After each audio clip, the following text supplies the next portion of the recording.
What is going on, everybody? James Hancock here. I'm back to review the Season 1 premiere of The Last of Us, and I'll avoid any spoilers initially as I give you my kind of overall impressions, but this is going to be an Episode 1 breakdown, so don't worry. I'll give you full warning before I do so, but for people who don't know, The Last of Us is an American post-apocalyptic drama television series created by Craig Mazin and Neil Druckmann for HBO.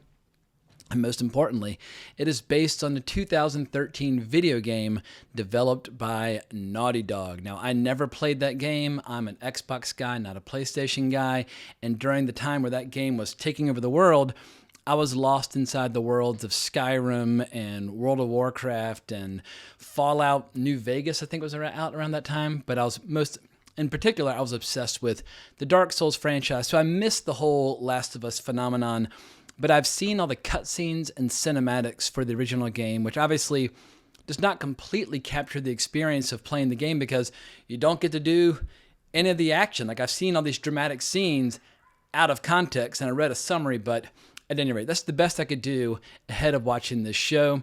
But I should also add that I've seen none of the press screeners that are floating around out there. I only know what the viewers know. So you don't have to worry about me spoiling what's coming next because I'm not quite sure how closely this show is going to adhere to the overall story of the first game. I mean, there are a ton of scenes and lines of dialogue that are basically taken verbatim, but the show is much bigger and much longer than all the cutscenes of the game put together, and there are a bunch of new characters, so we shall have to wait and see how it all unfolds. But let me just say from the outset, so far, I think the show is good. Whether or not it'll be great or outstanding or required viewing every Sunday night moving forward remains to be seen, but I thought it was a very solid show. It was a very atmospheric show, and there were some moments where I got the legit heebie-jeebies. I thought it was pretty creepy.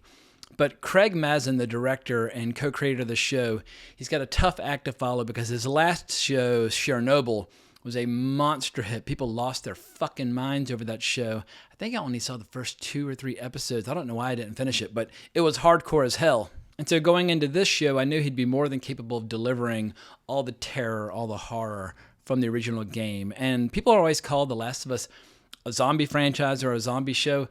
It has nothing to do with zombies. This is a fungus outbreak show, and this is a story that takes place 20 years after the world has completely, totally fallen. I mean, you have a few little areas that are in quarantine, but for the most part, the world's totally overgrown.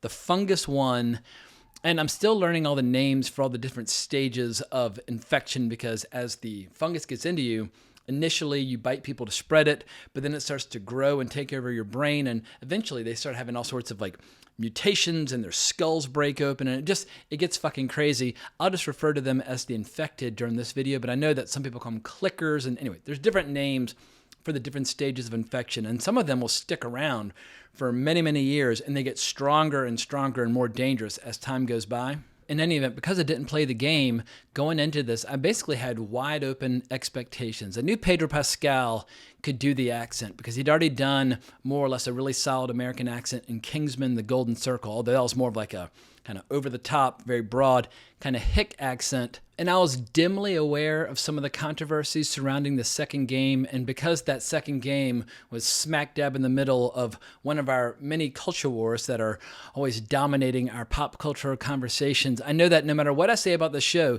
good, bad, or anything in between, is going to piss off somebody, so all I can promise is that I'm going to offer a fair review of the final product as I saw it. And what I saw was a very dramatically compelling depiction of a dystopian, futuristic hell where you have the choice between two factions that are always at war in the remaining kind of metropolitan areas, and neither group seems particularly fun to work with. But I have to say this show and HBO deserve a huge high five for doing the impossible, and that is adapting a video game into a compelling show. Because adapting games is always really tricky. Video games are a very active form of entertainment. You are completely, totally engaged, whereas TV shows and movies, they're very passive. You lay back and they wash over you.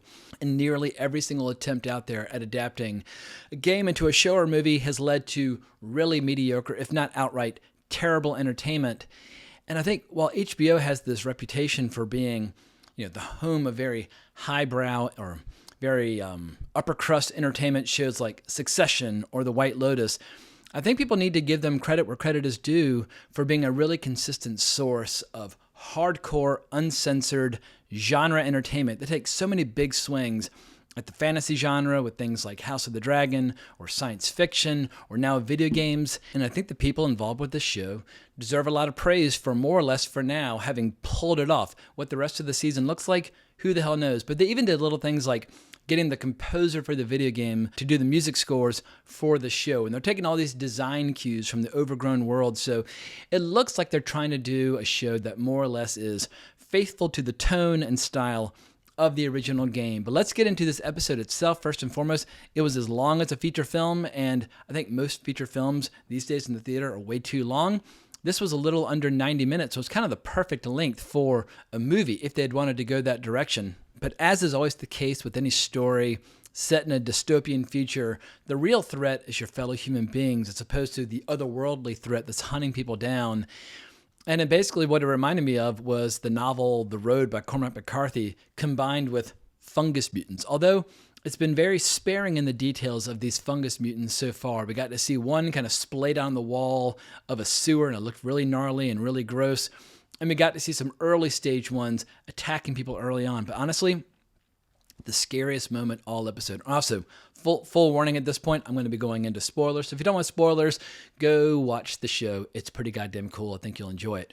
But the part that I thought was pretty goddamn scary was seeing out of focus in the background this little old lady behind the daughter Sarah, played by Nico Parker. And even though she's more or less an invalid, we can see her kind of going, kind of freaking out of focus. And I was like, oh shit, this is not going to go well, especially when you see a dog kind of looking at her in alarm. Always to pay attention to the dogs. They're going to be the first people to see the apocalypse coming.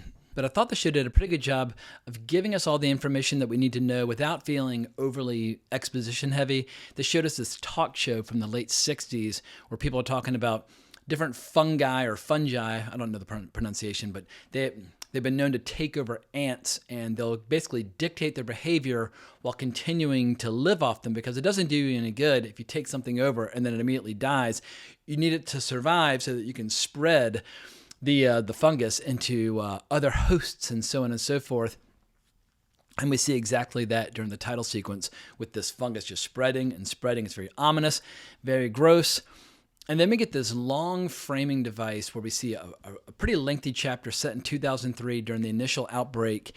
And this section's more or less focused on the character Joel, played by Pedro Pascal, and his daughter Sarah, played by Nico Parker. And Nico Parker, I thought she more or less stole the show during this entire sequence. She's just instantly likable, totally adorable, tons of charisma. And it's because of our immediate investment in her as a character that this opening becomes so terrifying as people start feeding and biting and attacking. And even worse, you see the military resorting to some really heavy-handed measures trying to contain the outbreak, including opening fire at people who are not infected, which is how, spoiler alert, how she ends up getting shot in the stomach. And it's just an absolutely heart-wrenching scene where Joel's brother Tommy, played by Gabriel Luna, shows up in the nick of time to save them. However, Sarah does catch a bullet in the belly, which leads to a major dramatic payoff at the end of this episode where Joel finds himself in a similar situation with yet another guard, one that he's been selling drugs to, and he just completely, totally beats him to death. Once again, it's very hard to know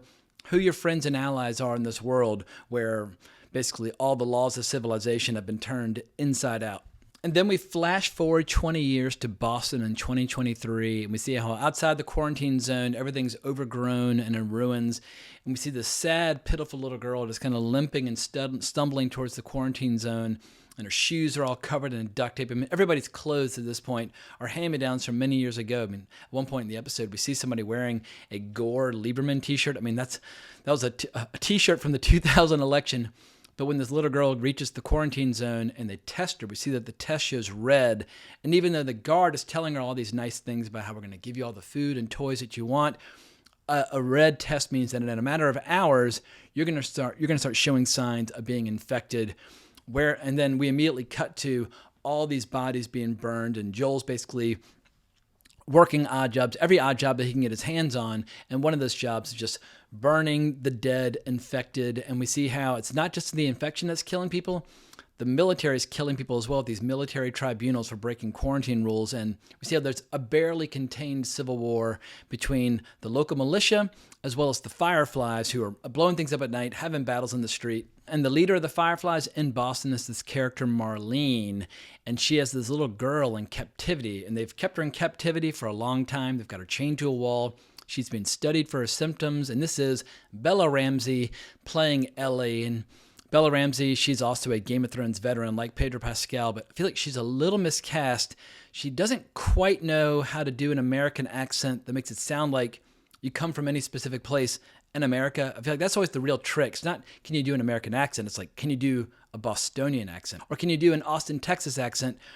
Her accent's a little dodgy. However, she's a very talented actress. So I will, reserve judgment until deeper into the season, or I'll just roll with it because we're stuck with her whether we like her or not. But what we learn is that she was bitten weeks ago and she's still showing no signs of infection, meaning that the Fireflies might try and use her to develop a vaccine. However, they need to get her out of Boston to another facility, which leads to Joel and his friend Tess, played by the great Anna Torv, being recruited to escort Ellie to this new location. And they're promised that they'll be given a fully fueled truck as well as supplies, because what Joel really wants to do, he's trying to find his brother Tommy. He hasn't heard from him in weeks, and he basically wants to make this road trip out west. And out west, it's a land of raiders and slavers and obviously the infected. It's an incredibly dangerous journey, but he's going to need a lot of supplies. He needs a car battery, etc., and so forth.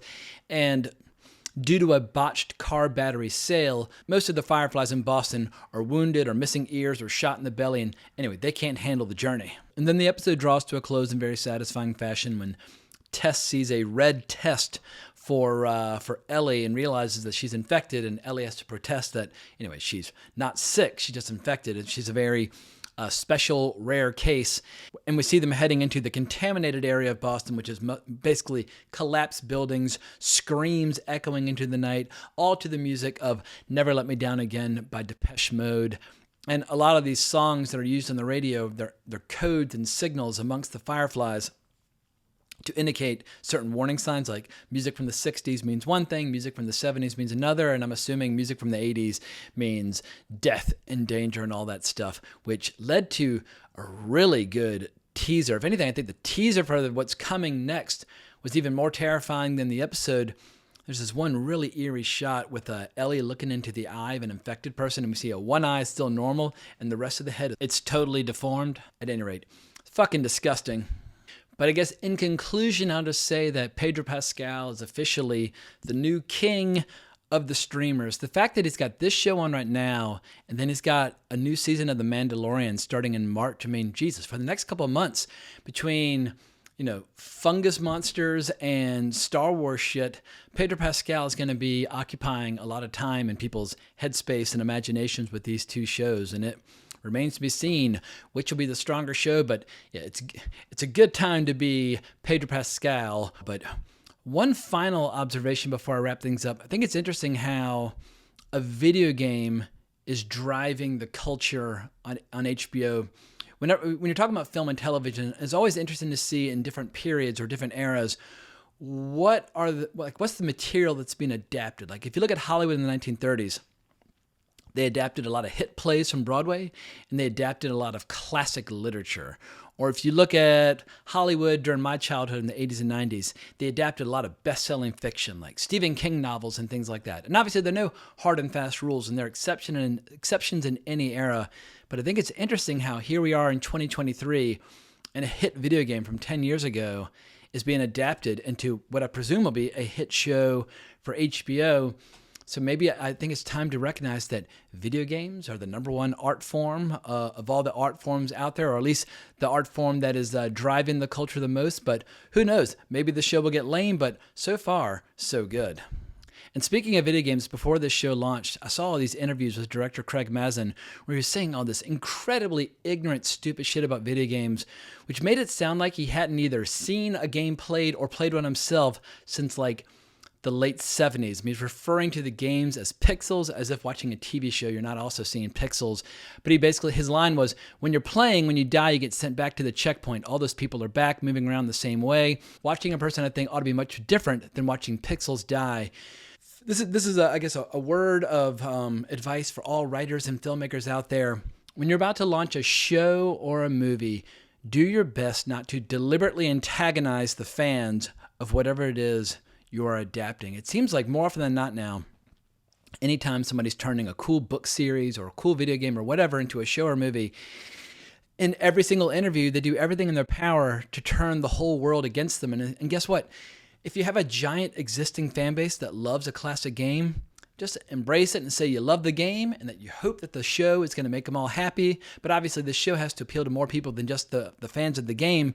But why antagonize people needlessly right before the launch of a show in any event? I'll be curious to hear what other people thought about this first episode. But before I go, I have some breaking news from Manscaped, the official sponsor of my podcast, Wrong Reel, because Manscaped now sells beard products. That's right. They are once again revolutionizing men's grooming with the brand new Beard Hedger Pro Kit. From a beard trim to a fresh shave, the technology behind the Beard Hedger Pro Kit allows you to shape your signature beard look. Now you can finally use Manscaped products to make your drapes match your carpet by going to manscaped.com and using the discount code WRONGREEL in all caps for 20% off and free shipping. Join the 7 million men worldwide who trust Manscaped and check out their Performance Package 4.0. Inside, you'll find their signature Lawnmower 4.0. The advanced skin-safe technology reduces cuts and nicks on your delicate parts. It also comes equipped with a 4000K LED spotlight that will shine a light to the promised land that 2023 looks to be. And a grooming routine isn't complete without applying Crop Preserver and Crop Reviver before showing off your 2023 self. These unique formulations take care of the smelliest part of your body and are a big boost to your confidence into the new year. To complete the set, Manscaped includes their Shed travel bag and anti-chafing boxer briefs as free gifts to keep all your goodies stored comfortably. As somebody who uses all their products, let me just say, I swear by their boxers. They're incredibly comfortable. So if you enjoyed this channel or my podcast, Wrong Reel, consider making a purchase at Manscaped using the discount code WRONGREEL in all caps. But I need to wrap this sucker up. Hope you enjoyed the video. Leave a comment in the comments below. Subscribe, hit the notification bell, like the video, all that good stuff. Hunt me down on Twitter at Geeking Out, but I can't thank you for watching. But more importantly, as always, onwards and upwards.